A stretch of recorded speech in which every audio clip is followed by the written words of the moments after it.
Well, greetings and salutations, everybody. Welcome to the best damn movie-related show on the planet Earth, the John Campea Show, coming from right here in our quaint little studio. I'm, of course, your host, John Campea. I'm joined in studio today, of course, by Jonathan Voico. Hello there. Writer, director, producer, Robert Meyer Burnett. Don't mess with sheep.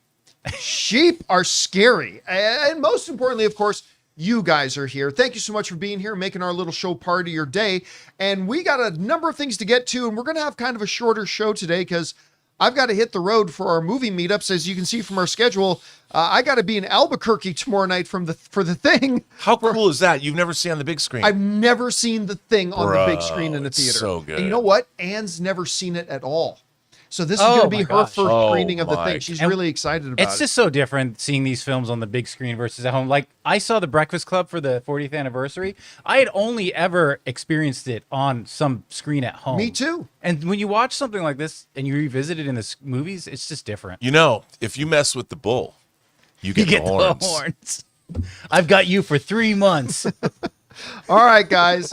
With that down, let's get right into it here, shall we? And let's get things started with this.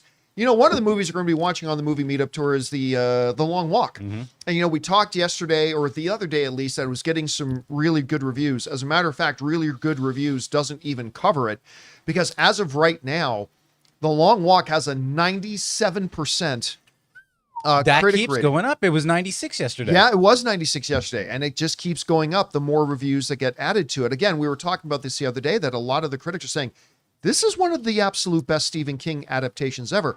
Well, it's now officially set a record.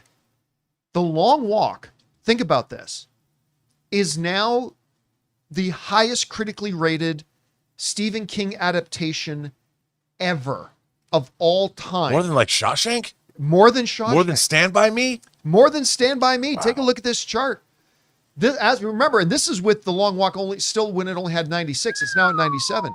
The Long Walk edges out Carrie, that had 94%, Stand By Me with 92, 1922 with 92, Gerald's Game, which, by the way, I like Gerald's Game. It's a good little thing. I did too. 91%, and Misery, which might be my all-time favorite Stephen King one after Shawshank Redemption, at 91%.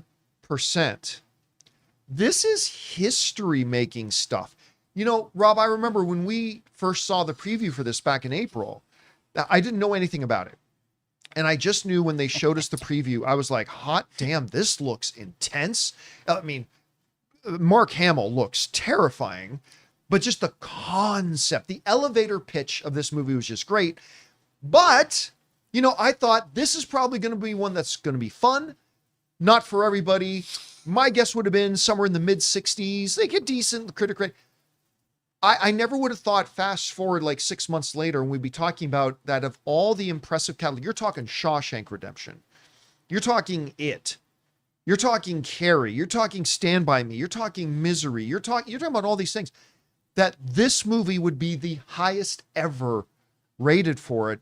That's got to bode well for it, because honestly, as much as I was looking forward to this movie, my initial guesses back then is like, this is a movie that'll make $12 million opening weekend. I think it's going to do better than that. Anyway, Rob, you see these numbers. How big of a surprise is this to you? And like, put this in context historically for us. Well, you know, it's interesting. I was doing an interview with somebody who was involved with the movie yesterday, and it struck me. I read this book. Oh, we can't say who you were. Oh, you can say. Yeah, okay, I can say. So I sat down with Uber producer Roy Lee, who's one of my heroes in the business. He's one of the most incredible, insightful, knowledgeable people. Like I said, he's like the M of the entertainment business. He's the man who masters intelligence around the world. He's got his operatives, amazing. But he told me something interesting. He said this is a very low budget movie. It looks like a incredibly low budget film. He quoted the number $20 million. It's in the interview, so I guess I can say it. I was stunned by this. But when you see the movie, because it doesn't need a big budget. Yeah, I think it's going to be profitable. I think it's safe to say it's going to be profitable. The thing is, what I said to him when I was talking to him, I read this book for the very first time when I was in the 7th grade, and it was like a cult novel. And it hits hard, man. When you read this book and you understand what the story is, it's something that never leaves you. And I think the movie is going to be, this is not hyperbole. I think it's going to be a zeitgeist movie, John, because it really has. I think Gen Z is going to really be affected by this movie the same way I was when I was essentially Gen Z when I read the book, because the whole movie is kind of a metaphor for life in a certain way. Right. And, you know, Francis Lawrence directed this, coming off of Constantine, coming off like Water for Elephants, coming off of 4, soon to be 5. It's so funny. The man who did 5 Hunger Games movies did The Long Walk, and people are like, oh, The Long Walk just ripped off The Hunger Games. It's like, no. But I really do think that this film, you know, this is one of those great adaptations that totally captures Stephen King's words. What it's like to read his work on the page, how his characters are so indelible. You get so involved with the relationships between these characters. I mean, you're so with them. As I spit, sorry, I'm getting all excited and frothy. but like all the best, I mean, his great stories, it's not about the supernatural. It's not about the dystopian futures. It's not about the monsters he's created. The people that understand Stephen King the best know it's all character. And all this stuff is always allegorical as well. Yes. And it's always deep. 100%. And it's the characters and it's in the situations that he puts them in, and then he puts those characters through the ringer. And you love these people, whether it's the kids from It, whether it's Andy Dufresne locked away in prison with his he becomes friend Red, whether it's Carrie, the crazy little girl that's down the street that's got psychic powers, but you don't know her situation with her crazy overbearing mother, and she's going to kill you all at prom. I mean, you love all of these characters, and The Long Walk, that's really what it is. And Francis Lawrence turns it into something visual and striking, and I think this film is really going to I think it's going to affect people, and I think people are going to talk about it for a long time. I can't wait to watch it. I'm going to be watching it with you. Actually, where am I going to be watching it? I'm going to be watching it in Denver on Friday with our viewers who are going to be joining me at the AMC Highlands Ranch 24 for The Long Walk at 7:40, and then we're going to watch it again in Las Vegas. So if you come out and join us in Las Vegas, you get to watch The Long Walk again. All right, guys, the question is for you. What do you think about this? Mark Hamill's new film, The Long Walk, the latest Stephen King adaptation, has just set the all-time record for the highest critically rated Stephen King adaptation ever. Stephen King adaptations, there's not like 3 of them. There's some like all-time iconic Hollywood films in there, and it's now the highest out of them. Whatever you guys think about that, jump down to the comment section below and let us know your thoughts. All right, guys. With that down, let's move on to this, shall we? You know, if you had told me about a month ago that this year, to me, the most terrifying villain in a TV series would be a sheep, I'm not sure I would have bought it. Although, what was the sheep's name? The goat, Black Phillip. Black Phillip. From The Witch. What from Robert Eggers' The Witch. Want? There's a team up. Freddy versus Jason has nothing against Black Phillip and the goat. And the eye goat. What dost thou want? What dost thou offer? Live deliciously. Oh, anyway. New episode of Alien Earth came out last night. And listen, we're coming off of to use an old phrase, a humdinger of an episode last week with my least liked, trope, which is prequel episodes, flashback episodes, and it just rocked the world. So we come now back into this episode last night, had a lot to live up to, and it just got more into the philosophy until it got to the end. The whole metaphor of growing up. One of the things that I'm really starting to appreciate a lot about this show is how it's following the metaphor of Peter Pan. And it's as we go into each new chapter, them talking about it. I love the dynamic between Cavalier and the head of Wayland Yutani. I love that sort of thing. I love getting more into the whole understanding the lore of the Five and the way the world is run at this point. But I'll just tell you what, when it got to the end and that poor dude, Anne was almost in tears. Like the stress level was so high. She was, oh my God, all of that. And to find out, you realize too, one of the things this show's done really well is that the xenomorphs are not the only dangerous things out there. We are talking about things that are not meant to cohabitate with us as a species. And there's so many different ways that can go wrong. And the delicious ways they've kind of been exploring that. So look, I I personally quite enjoyed last night's episode. I don't think it was the best episode they did. I like the best one they did. I still think was last week's episode. It laid the groundwork for more things going on. The immortality of the hybrids, not so immortal. It's going to be really interesting to see the way they deal with that, the way they deal with the philosophical issues of how does the psychology of merging man and machine go and how can that break? And they've been exploring that a lot with Nibs, and I enjoyed that. So this thing gets serious. By the way, I wanted to point this out. Alien Woman herself, the queen of Alien, Sigourney Weaver, was asked yesterday about the new show. And she said this: it just exploded some of the themes that have always been part of the Alien series, and I think it's beautifully cast and beautifully done. I can't believe it's television, frankly. And she's right. I mean, they have just produced this thing on that kind of a level. So I'm looking forward to seeing where they're going. Again, I up until the end, I thought it was more of a groundwork kind of episode for things that are going to be coming. But anyway, Rob, you had a chance to watch the Alien episode last night. How did you feel about it? Okay. Everything you said, totally agree with. Totally correct. I find this show very compelling. All the ideas are very interesting, but this episode lost me. Really? And I'll tell you why. Because it turned everybody stupid. Like, in order to... here's the first thing. What's the name of the red-haired synth kid? Nibs. Nibs. So here they have this whole scene. She's going crazy. The fact that she thinks she's pregnant in a world where aliens gestate inside your stomach. There was something going on interesting there. And so this the big, bald, British, evil corporate guy's like, you have to take away her memory. You have to blank her memory. And then they do that. Reset her to a certain point. And one of our characters says, no, and like, we're going to end the marriage over this. And in the very next scene, they have Wendy talking about the very things that they erased from her brain. And she's going, I don't remember any of that. I don't remember any of that. We just did it. We went to the crash. You saw the creature going to the cat. And I'm like, okay, if you're going to erase a character's memory, how about in the next scene, you don't have another character remind her of all the things that you've erased from her mind? In its defense, it wasn't the memory that was important. It was removing the trauma of what she experienced. Right, of course. But now she's going to know that there was a missing gap of time there. But they just have her reminded of it all. Like, how about not put them together for a while? You know, then this is the thing that really killed me. In the super secret biolab that has all the best technology, a door randomly breaks. The feeding door breaks. So then someone's like, uh-oh, I got to get in and feed these guys. And I know it's a kid. It's a child. But still, he's like, and this comes right off after Ryland, you know, after Timothy Oliphant says, listen, you follow protocol to the letter. Don't you deviate from protocol. He breaks the door, and then he walks inside to the chamber where the aliens are, because I have to feed him. I mean, I'm like... it's what a child would do.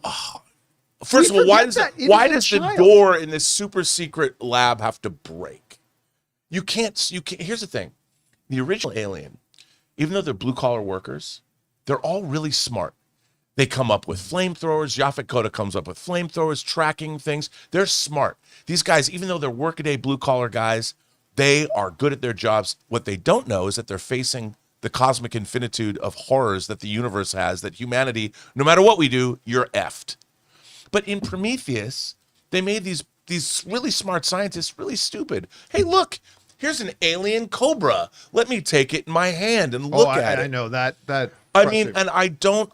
But they weren't children. And he sweet-talked it, too. I understand, but even children know, perhaps I shouldn't go in where these evil creatures are. Now, I can't... That kind of plotting bothers me, because they don't have to do that. What they want to do is they want to unleash the mayhem. But you can unleash... I kept thinking about the movie The Andromeda Strain, where they have all these scientists and an alien, and they're in a super secret alien lab where they've got... Everything that happens is smart. Nobody does anything stupid, and still the threat grows. But in this, it's like they had a confluence of everybody being dumb. And I was like, I don't like that, because you don't have to do that. And then you've got Timothy Oliphant, Kirsch is looking at this, and he's watching this hell get unleashed. He's got something. He's got his own thing going on. And then he's like, how? And then Kid Cavalier's like, well, how is everything? Everything's good, right? Affirmative. You know, and then you're just, I'm like, okay. this is could be world-ending stuff if these creatures get out, and everybody's acting. I want to see smart people do smart things. Okay, I'm gonna push back a little bit, and then I really do want to hear what you would See, have to because say. the ideas are great. I want to hear what you would say to this, though. So, to me, one of the major themes that underlies this whole thing is when we tread, and this is classic sci-fi, when we tread where we as humanity has no business treading. And one of those themes here is this whole brand new uncharted territory of trying to create this hybrid. What does it mean to actually have humanity within a machine? Right? Yes. All and in good. this case, children, like a child. And what happens and what are the dangers and the repercussions? Like, for instance, I would propose to you that the door did not break. The kid broke the door. Right, but they didn't. They could have conveyed that better. That he's opening the door, and then maybe they were supposed to be doing that, but Yeah, even like though, it jammed, and then he not keep forgetting he's now in this android body. He breaks the door. Being a child, but why are just you thinking- putting child and android bodies in the middle of a biohazard lab? But that's the whole They're thing, expendable. right? It's because But I think you kind of nailed on one thing here. There is something that the rest of us have not figured out yet because they haven't showed us yet. Kirsch has something cooking. yes, And I have the moment he understood that the dude was communicating was that Toodles? Communicating to Toodles. Why did he not intervene right away? Something's going on. He sees that he's trying to get this human into the alien, but he doesn't intervene. Cavalier asks him, is everything okay? Affirmative. He's got something cooking. Oh, well, yeah, that's another trope of the Alien franchise is that these synths, David in Covenant and Prometheus being the most, they don't care because what's happening, the mayhem that gets unleashed doesn't really affect them, although we did see what those bugs could do to a synth or a hybrid or whatever. But I do think that I don't like this kind of causal, simple plotting where I think you can do it in a smarter way, where they don't have to make, like, you can't tell me, like, erase someone's memory, yes, but don't make the next scene with her when it's so obvious, like, oh. Because to me, it's not about the memory, it's about the trauma. And that they wanted to reset the trauma. So Right, it's but- okay if she knows they But took it's away also part the of her. fact that she's been tampered with, and I get all of that, but you have to make it so obvious. Like, it needs to be it just seems Well, so. I don't think it was something that needed to be hidden. I think to them, it wasn't something that they're fine that Nibs knows they removed part of her memory because they needed to remove the trauma. Well, they also don't, but they said they make the point going, we don't know what's going to happen. Yeah. You know, yeah, we and don't, that's the point, because right? the That's memory. theme. Yes, no, I know, but the next scene is that it's like, in case you didn't know, let's delve into the fact that you've had your mind erased. And I would think that they don't necessarily, that's not maybe the best way. If you're doing an experiment and you're removing someone's memories, you don't necessarily want their memories to be triggered or tell that person right away that you've had these memories removed. I'm like, it doesn't seem like the scientific method is really being followed in this lab. I don't know. I got to disagree with you just simply because of what I think for them the purpose was, and they don't see an issue with her knowing that they removed it. It, of course, becomes an issue for Wendy. But I think that the executive doesn't think that, but the scientists are like, we don't know what's going to happen. Right, but we've never they done got that. given an order. Yeah, I know they're given an order, but that's why does a corporate guy who's not a scientist come in and go, you need to do this because we have to have a we're rolling our new product out for the consumers. See, I again, for me, I disagree. I found everything that happened in the episode completely in line with the philosophical dilemmas that they've. Well, that's posing, different. right? I mean, but I think the plotting to me was simplistic, and they just wanted to have all the mayhem break out. And I think that there's a better, because the Well, it's philosophy. like Jurassic World in that way, right? Like, okay, you can do this, and you think you're in control of it, but life finds a but way. a candy bar blows into your door. Well, like I'm glad you brought that up because you were talking about the door breaking. I'm like, come on, it wasn't like it was a candy bar wrapper getting stuck in a door. Like that but was that a different kid, level. you know, you should be setting it like, hey, there's nobody. Why is the bio lab left unattended ever? Like ever? But that's the point. Kirsch has something. Yes, cooking. yes, but And yes. I have a feeling that but even once that's like those machinations are revealed, he I just think wants we're all gonna- hell to break loose. well, and why? And I think once he does, it's going to shed light on a lot of other things. Look, you know what they're gonna have to do? They're going to have to nuke the site from orbit just to be sure. Maybe. That's how it's going to end. Maybe. And that'll be the end of the Prodigy Corporation. We'll find out. All right, guys. Question is for you. What did you think about last night's episode of Alien? Everything about it for me worked into terms of philosophy, but maybe you look at it in such a way that, these plotting decisions could have been done in a much better, more effective way. However you guys feel about it, jump down into the comments section below and let us know your thoughts. But we didn't talk about the goat. Oh, we didn't talk about the sheep. Dude, we got to talk about the sheep because it's awesome.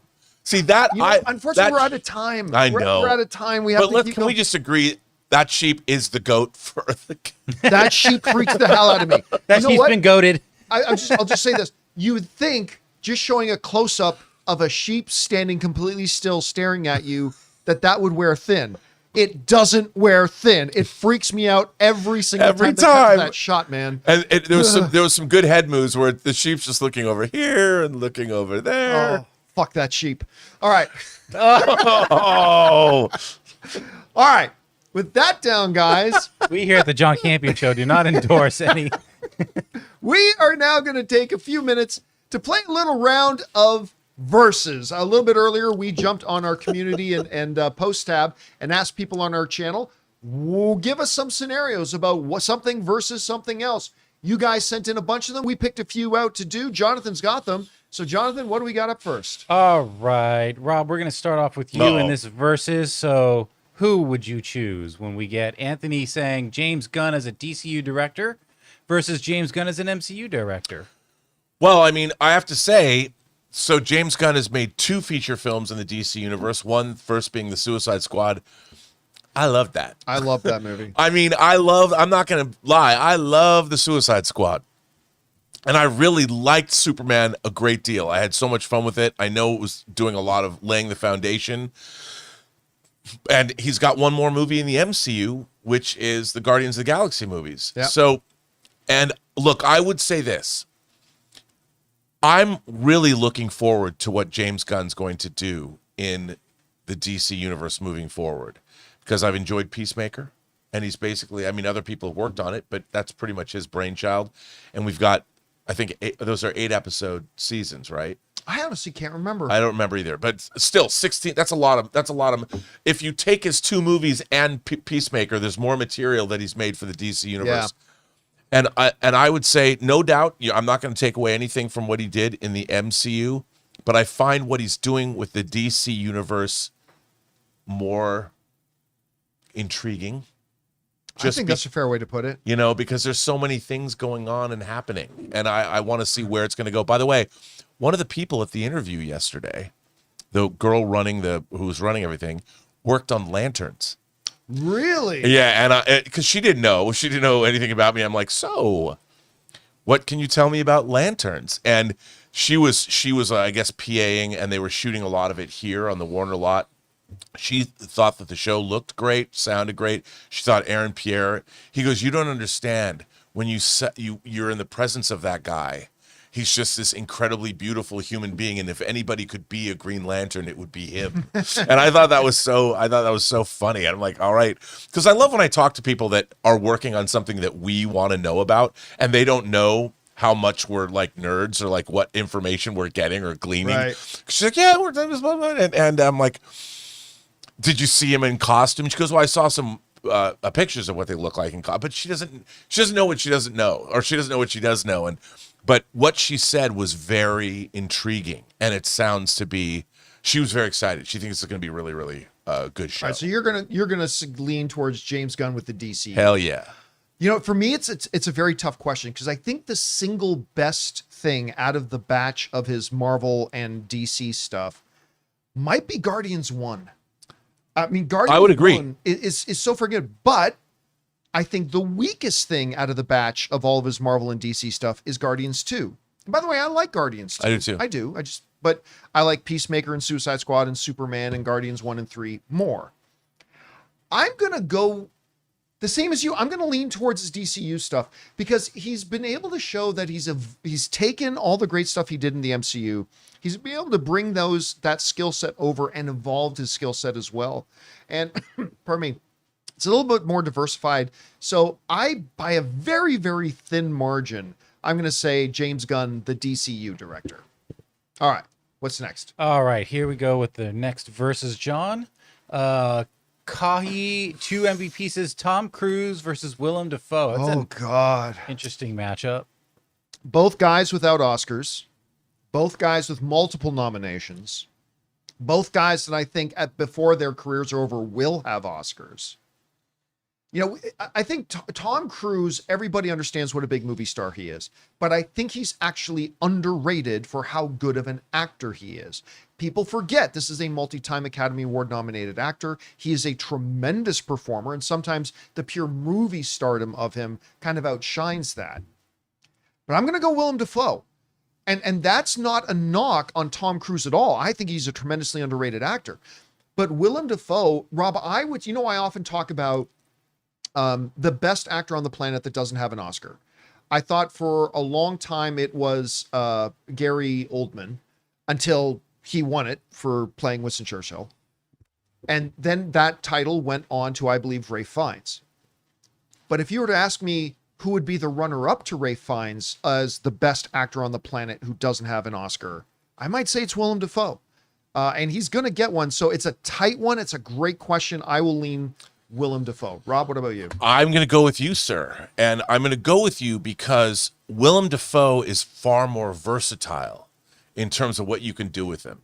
Like when I first encountered Willem Dafoe, it was in the 80s when he was in Catherine Bigelow's, when she co-directed her first movie, The Loveless. He was the leader of a biker gang. Then he was the leader of another biker gang in Streets of Fire. He played Raven Shattuck. And then he played the great counterfeiter Rick Masters in William Friedkin's To Live and Die in L.A. And that was only from 1984 and 5. And then if you've seen, like he was a detective in American Psycho. You know, he's done so many different kinds. He's played artists. He's played vampires. He's played movie stars. He's played... in terms of his value and the kinds of movies you can put him in, that alone is what sells me. Now, Tom Cruise might bring you more box office, and Tom Cruise, I think, is a very legitimate actor. But if you have these two actors in your stable and you have to choose one, Willem Dafoe is the kind of guy where you can put him in a million different things. You can have him play any kind of role at all. So I got to say that. I got to go Willem Dafoe. All right, what's next? Rob, we're going to go on to you now on our third versus. Who would you choose here? That's not a versus graphic. Here we go. Dairy U says Disney Plus era Marvel versus Disney Plus era Star Wars. I feel this is an easy one. I hate to say it, but I just got to... Andor, to me, trumps everything. Everything. So it's Disney Plus. Even though I'm loath to admit it, because I hated Book of Boba Fett, I hated Mando Season 3, I didn't like Obi-Wan very much, I didn't like The Acolyte very much. But Andor, to me, if I have to trade that, it's Disney Plus Star Wars for me. Because Disney Plus Marvel just has never reached any of those. It has not reached any height that Andor reached. You know what? It's interesting because when we look at it at one level, both Star Wars and Marvel Disney Plus stuff has been very hit and miss. Yeah. Right? There has been a lot bad. Like you look on the Marvel side, you're talking Echo, you're talking She-Hulk, you're talking Secret Invasion, you know, but they've had some wins. A lot of people like Loki. I love Loki. I really like the new Daredevil Born Again. I thought Ms. Marvel was great. On the Star Wars side, like you mentioned, Book of Boba Fett, Mandalorian Season 3, The Acolyte, all that kind of stuff. So for me, it comes down to, okay, they're both hit and miss. Let's just go to their best offerings. And you got some pretty damn good best offerings on both sides. On the Marvel side of Disney Plus, you've got WandaVision. Well, yeah, which is fantastic. I still think it was the first thing they ever did on Disney Plus. I still think it's the best thing by far that they've ever done. But then you've got Andor, which is not just the best thing Star Wars has done on Disney Plus. It's the best thing Star Wars has done in 30 plus years. And not by a small margin, like by a wide margin. You're talking about a show that legitimately has a chance to win Best Series at the Emmys this year. I mean, it's probably either going to be The Pit or maybe even Severance, but They're saying Andor's got a shot. We talked about this the other day, Rob. Some major outlets are saying Andor is actually the show that should win. So Roy Lee did. Yeah. He said Andor's is the show, and I asked him, "Do you think Andor's it'll win?" it. He goes, "No, it's not." Andor's it. I love The Pit and I love Severance and all that kind of stuff, but Andor. So I think across the board, it's pretty even. They both got some pretty big misses, some pretty good wins, but then you go to the tiebreaker, which is the highest heights. Andor's got to be it. So I'm going to say so far, the more successful thing on Disney Plus has been the Star Wars stuff. All right, what's next? Third up, let's see. Is this with Rob? I think yes. Rob, Derry. Oh no, sorry, that was the wrong one. So we're actually with the you, fourth John. thing. Yeah. Treble and Bass says better movie catalog: Christian Bale versus Leo DiCaprio. John. Oh my God! Wow. Oh my God! Because look, obviously, when you think Christian Bale, you're going to be forgiven if the first thing and maybe the only thing that pops into your head is Batman, which is a huge thing. That should be there. Empire of the Sun. But I mean, Empire of the Sun. Don't forget, he won an Academy Award for not a Batman movie. He won Academy Award for Fighter. He's been nominated several times. Newsies. Hell, I just you know what I just rewatched the other day? Why did I just freeze on the name of it? The financial crisis movie. The Big Short? Big Short. Dude, how great is that movie? So that movie's so good. I can watch that movie forever. Yesterday, a clip came up, and I'm just engaged because the cutting, the editing, and the way they tug at your heartstrings with just imagery of people standing in front of their homes that they're going to lose the homes, and then it's back to Wall Street guys. That movie is so good. That movie's and listen, So and good. he is so good in it. So good. Then he just had that one where he's like the Civil War captain, and Rosamund Pike, I think, is in it with him. Right. I forget What's that And called? they're going out west or whatever. I can't remember the name of it now, but anyway. So I get it. You look at him and you think Batman, and he's got all this, but he's got this wide body of work. Henry V as a kid too. That is your. Oh, and don't forget, he's also worked with Christopher Nolan. Yep. In The Prestige, where he opposite of Hugh Jackman, American Psycho. Yeah, Patrick Bateman in American what Psycho. really was his big introduction to the world, the role that got him the Batman role. That's boned. Oh my God, but I will lean Leo. Now, remember, you asked specifically about catalog, not about who's the better actor, because both of these guys are Academy Award winners. Both of these guys have multiple nominations. Both of these guys will probably win again. But if we're talking about the catalog, you go all the way back with Leo to What's Eating Gilbert Grape, which I believe he was nominated for an Academy Award for, and rightfully so. I mean, his performance in that was incredible. But you just go through it all, and now all the reviews we hear coming out of One Battle After Another are spectacular. Which, by the way, I wasn't sold on. Yeah, neither was I. I didn't like the trailers. And the people aren't just saying it's good; they're saying it's the best movie of the last 20 years. Did you read Mance's? Yeah, dude. It's great. It's so good. You wouldn't believe it. I love Scott. Everybody knows that. Everyone loves Scott. He's my brother from another mother. So, I mean, you just look at the pure diversity of the work that he's done, even if you just look at his work in the last 10 years. So I mean, and then you go to The Departed, which is might be my favorite Martin Scorsese movie. I just watched that the other day. It's so good. It's so good. When's the last time you watched the movie it was based on, Infernal Affairs? I've been holding off because the box set's coming out. I was going to say, do you have a steelbook? Infernal Affairs is so good. It's my all-time favorite cop movie. Infernal Affair, all three of them, but the first one is I love that movie. I'm shocked that there's not a Criterion for So it. anyway, I'm going to say Leo DiCaprio. It's close. It's razor thin margin. I'm going to say the Leonardo DiCaprio catalog. Rob, what about you? You know what? I'm going to go. Look, I love Christian Bale, but I'm going to go with you because Leo has an edge in terms of more prestige projects. I got to tell you, I love The Aviator. When he's playing Howard Hughes, the first half of it is the most wish fulfillment, old Hollywood. And all the women that he's so good in that. It's two movies, right? It is. But I love The Aviator. By the way, Hell's Angels is coming out from Criterion. I can't wait. But and all between The Revenant, even when he teamed back up with Kate Winslet for Revolutionary Road. Watching the two of them, they're so good together. How good was nobody talks about this one.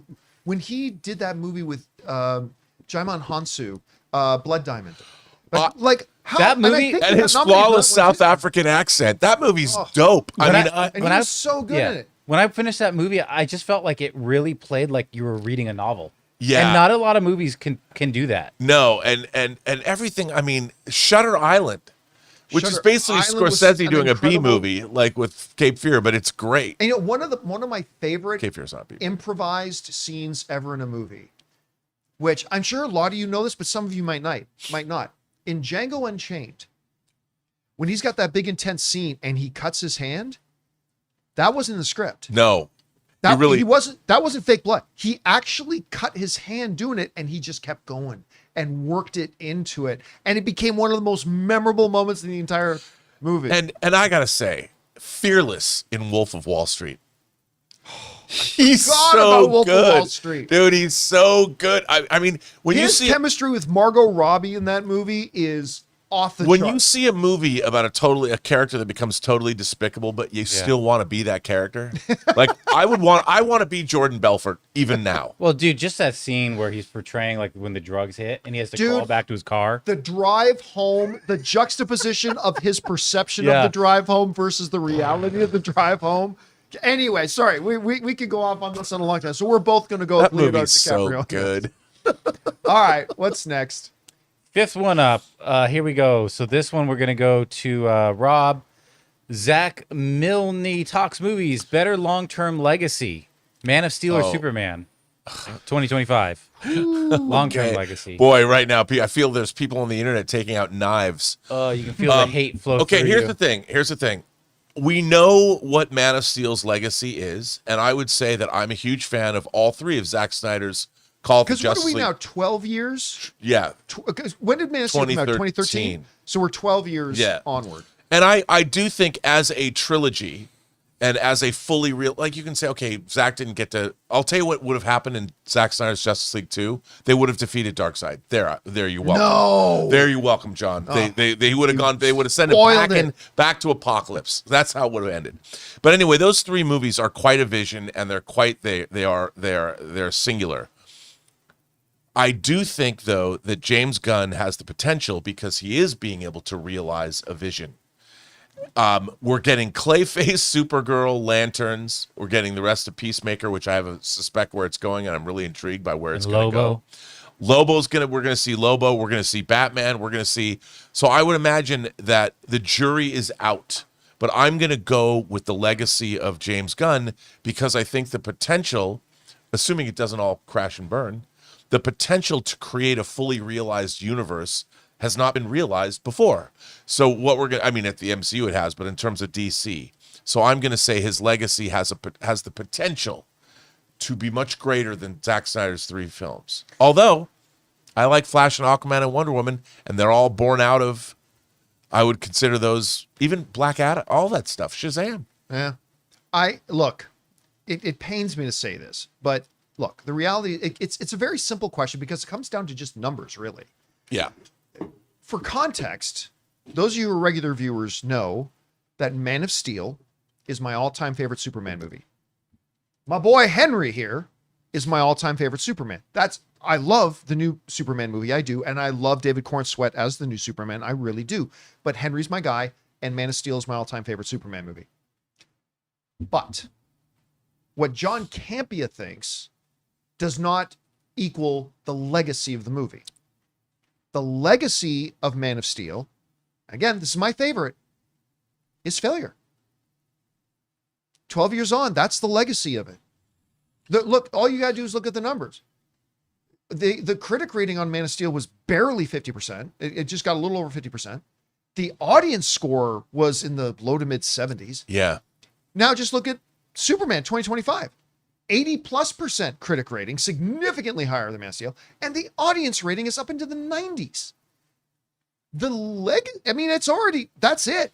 And then what was the ultimate eventual outcome of the Man of Steel stuff? A ruined and destroyed and disfigured and rubbled in ash DCEU, whereas it looks like we're off to a really good solid start. Now look, I think everybody's crazy. All right? I think everybody's crazy. Man of Steel is awesome.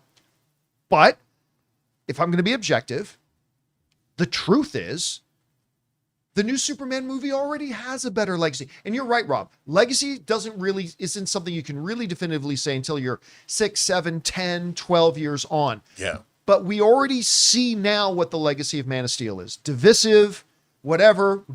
And again, I think y'all are crazy, but it's divisive. It led to failure. A lot of people didn't like it. A lot of people didn't like my boy Henry as Superman, all that kind of stuff. Whereas with Superman, we are seeing big critic ratings, huge audience responses. And by the way, people liked it so much when it came out on VOD, it started breaking records. We're going to talk about that in a second. So despite the fact that Man of Steel is my favorite, I think the answer is pretty obvious. Superman 2025 is going to go on to have the better legacy. All right. What's next? All right. We move on to our final here. So I'm going to throw to you, Rob. Chandler Boatwright, Mel Gibson as an actor versus him as a director. Wow, that's tough. I mean, I've been a Mel Gibson fan since I first saw Mad Max. And if you think about Mel Gibson's early career being in movies like The Year of Living Dangerously, you know, even the what's the movie where he can hear women's thoughts? You know, What Women Want. What Women Want. You know, He's the exfoliating. the Lethal Weapon movies. I mean, Mel Gibson is a really gifted performer. He's a really gifted actor. However, he hasn't directed a lot, but Braveheart, Apocalypto, not Heartbreak Ridge. What's the movie with Andrew? You know, plays the not Heartbreak Ridge. You know what I'm talking about. My gosh. Oh God, it's With Andrew Garfield. Yeah, it's and now you're saying Hacksaw Ridge. Hacksaw Ridge, Ridge, yeah. not Heartbreak Ridge. Hacksaw Ridge. He's got Passion of the Christ. Did you say Apocalypto? I did Yeah. say Apocalypto. As a director, he has taken, you know, especially actors turned directors, the level of output. I mean, you could say he did direct the recent movie with the plane, Mark Wahlberg in the plane. Oh, right, yeah. But I don't care because that was a fun B movie. But his output as a director has been extraordinary. And really, he's never phoned it in. And I'm going to say his legacy, look, he's been a performer for a long time, but I'm going to go with him as director because the movies that he's made are all extraordinary. Yeah, I think this is the first verses where you and I are going to agree on everything because, look, Mel Gibson's a very good actor. I'm not taking that away from him. He can do heavy drama. He can do comedy very well. He can do action. I really like that one. What's that one? Ransom? That he did with Ron Howard. Yep, and Ron Howard. I mean, he's a very good actor. He's also in Tequila Sunrise, which is one of my favorite By the movies way, of all time. he was the best part. He was the best part of that Expendables movie he was in, where he was the bad guy. He was the best part of that movie. But while Mel Gibson is a very good actor, he is a world-class director. He's an Academy Award-winning director. He's a visionary director. And by the way, we're talking about him as an actor and as a director. I understand a lot of people have a lot of very different thoughts and opinions on Mel Gibson, the person and the man. All valid, but we're putting that aside for now. We're just talking about him as the actor and the director. And as a director, he is simply, again, Braveheart, Man Without a Face, Apocalypto, Hacksaw Ridge. I mean, he is a straight up world-class director. And on that level, I got to say, I'd go with Mel Gibson, the director. All right, guys.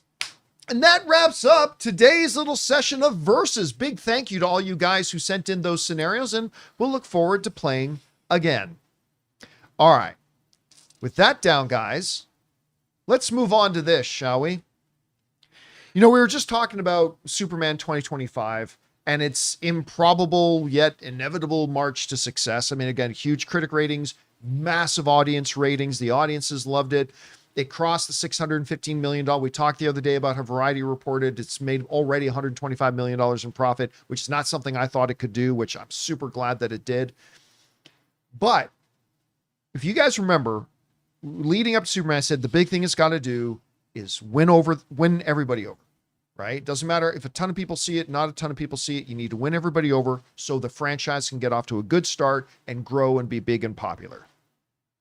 The first test of that, of how big of an impact did this movie make on the audience and word of mouth that started to go around about it, the first test, not the biggest one, but the first test is, well, they put it out for purchase and rent.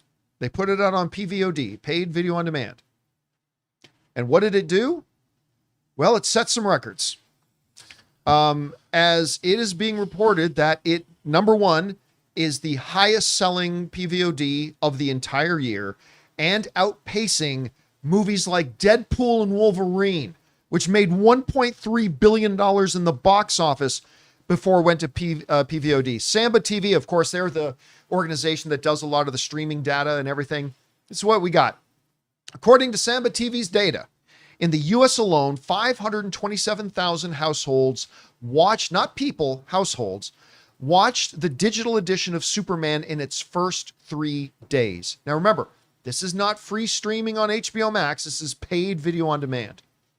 Beating even last year's Deadpool and Wolverine and this year's a Minecraft movie, which also is in the $1 billion club, which took 6 days to reach 597K and 471K households, respectively. Superman has the biggest PVOD 3-day performance for any 2025 release measured by Samba so far, proportionally better than 2025's previous record holder, the final Mission Impossible: The Final Reckoning, which took 6 days to reach 618,000 households, and also doing better in 3 days than some of Warner Brothers' mega hits took 6 days to achieve, such as Sinners, 441,000 households, and Barbie, which of course was the biggest film of its year, also in the $1 billion club, 363,000 households. All right.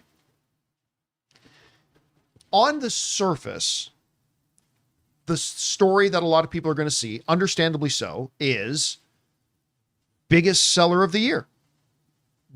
More sales than Deadpool and Wolverine, a wildly popular $1.3 billion film. And that is a story. Absolutely, 100%. To me, somebody like me who likes to look at context and all that kind of stuff, to me, the story is this was the test. What real impact did this movie make on people who saw it? Did word of mouth get out there? Did people who didn't go out to see it in theaters go, I better go watch, I better see that movie, stuff like that. And the very fact that a movie that did half the box office of Deadpool and Wolverine actually ended up generating more PVOD than Deadpool and Wolverine did when it released. Now, Rob, we got asked a question the other day about, do I think Man of Tomorrow, the next film in the Superman saga, whether I think that is going to be a $1 billion film. And I said that's an overreaction. I might have been wrong. It might have a $1 billion potential. Like I said, Man of Tomorrow will be bigger than Superman was because of how good Superman is and how well it was received. But now looking at these numbers, I'm starting to wonder if maybe I was wrong about that. Maybe it does have $1 billion potential. Anyway, Rob, you heard all the numbers. You've seen all the data. What's jumping out to you the most? Well, there's been a lot, people talk about how not as many people are going to the movies these days. I would say the thing about Superman is one of the things that are underestimated is families going to the movies is expensive. Not just the tickets, but refreshments, parking, all of that, babysitters. I think part of the reason that this had these kinds of numbers is because families were waiting to see this until it came into the home video space, VOD space, watching it on cable. Because if you have a family of 4, 2 kids, you might want to have seen the film, but you couldn't have gone out to the theater because it's expensive. So you wait. I mean, VOD is expensive too. But I think these numbers were probably driven by 2 things: people that really love the movie and want to see it again, and also people that didn't get to see it in the theater in the first place. So what this tells me is that this movie is even more valuable than the box office that it achieved at the theatrical level achieved. And that's something, when we all want to look at one number and base this movie, was it this profitable or was it that profitable? These numbers show, you can't discount these numbers in terms of income for a movie, because they have ancillary markets. Anybody that realizes, hey, if you grew up in the 80s, the VHS market was huge for movies. This is big money. What does it cost to get this on VOD? $29? Yeah, $30. $30. $25 to rent. I mean, the rental price will go down. Okay, let's call it 25. Let's round that off. And how many 25 times. Well, what? the report went on to say they've estimated now after the first 3 days as well. In total, it's probably generated about $40 million in PVOD revenue. 40 million bucks Yeah. in 3 days, Which most movies do not make that much. and until it's available on, that could be, let's game it out for 2 more weeks. Let's say it exponentially drops, but you could put another $100-200 million in its coffers just with VOD money over the next couple weeks. That is not something that should be taken lightly. And these numbers paint a story that box office numbers alone don't paint. And I would say this has a lot of fans now. And again, to me, like I've been saying for 2 years, the real test of Superman, the real goal of Superman, the real mission that needs to be accomplished for Superman is not how much this first movie makes at the box office. Does it succeed on the level that it sets up this brand new cinematic universe for success? Yeah, it did. And now, I mean, you could tell it did because of the ratings, how much the audience loved it, but now we're actually seeing numbers to back it up as well. And this could get really big. I mean, if they don't lose their way, if they don't topple the ship. Well, I mean, I think that following this up with Supergirl, I think that turns out to, in hindsight, looks to be a really great decision, especially if Supergirl turns out to be a great film. And if it indeed portrays what James Gunn said, we're not going to move forward until we have a great script. Well, they move forward. I mean, it's interesting because people are like, well, now they're planning on making, Man of Tomorrow, and where's that script? Well, He's already been He's developing not it. gonna he already said he's got it. Yeah, and he's been going to working start on- shooting and it I have when it's right. And I have a feeling while he was writing this, he was already developing Man Well, that's of what people Tomorrow. don't understand. When you read in the trades that stuff's actually happening, it's been happening It's been for 6 happening. months or a year. It just takes that long before we find out about it. So They think he started writing the day they found out about it. Yeah. And it's like, no. All right, guys. Question is for you. What do you think about this? I mean, the momentum of Superman just keeps going. Now, being the highest PVOD sales of the year so far, even beating other comic book films like Deadpool and Wolverine, and another billion-dollar film from Warner Brothers, Barbie, and things like that. Anyway, to me, the story is that it's clearly doing what it set out to do, establish a brand new cinematic universe. Maybe to you, it's just the pure number of the biggest of the year. Whatever you guys think about it, jump down to the comment section below and let us know your thoughts. All right, guys. With that down, you know what? We were gonna go in and take questions now, but we ran a little bit longer than I planned. And as I announced at the beginning of the show, today has to be a short show because Ann and I are hitting the road in just a few minutes to head out on the next stretch of our, as you can see here on our calendar, our movie meetups. So we are going to head out now, head out to Albuquerque. Then don't forget, guys, we're going to be in Denver on September 12th. You can see the theater and showtime and movie that we're going to be at. Saturday, September 13th, we'll be in Salt Lake City. On Sunday, we're going to be in Las Vegas. Then we'll be back here for a couple of days in studio and then on the road again to the San Francisco area on next Friday, September 19th, in Portland on September 21st, and then in the Seattle area on Monday, September 22nd. The way the movie meetups work is simple. If you want to come watch a movie with us, well, go and buy a movie ticket at one of the theaters to come and see it and watch it with me and some other fans who watch the show. And then afterwards, I'll hang out in the lobby or in front of the movie theater for an hour and meet people and chat and take pictures, whatever. And we hope to see you guys there. All right, guys. So listen, I understand, by the way, we are getting behind on the tip questions you guys have been sending in. We've been falling behind, and I feel horrible about that. We're going to spend the next 2 days getting really caught up. We will get caught up on those in the next 2 days. I promise you we will. But until then, I want to thank our technical producer, Jonathan Voico. That's me. Of course, writer, director, producer, Robert Meyer Burnett. That's him. Oh, wait, that's me too. And most importantly, thank you How to you can guys that for be? being here. My name's John Campea, and until tomorrow, my friends, bye-bye.